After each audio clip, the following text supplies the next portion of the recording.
అనుకుంటే మెట్లు దిగక ముందే నిలబడి నాలుగు నామములు చెప్పాలి. ఏమని చెప్పాలి అంటే గజాననారి అంటే ఏనుగు ముఖము కలిగినటువంటి అసురుడు, రాక్షసునికి శత్రువైనటువంటి వాడు. గజానన అంటే ఏనుగు ముఖం ఉన్నవాడు, అరి అంటే శత్రువు. గజాననారి ఏనుగు ముఖము కలిగినటువంటి రాక్షసునకు శత్రువైనటువంటి వాడా.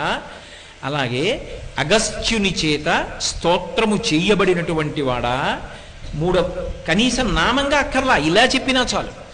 మూడవది, పరమ భాగవతోత్తములైన వారు ఎవరుంటారో వాళ్ళ యొక్క ఈప్సితములను నెరవేర్చేటటువంటి లక్షణము కలిగినటువంటి వాడా.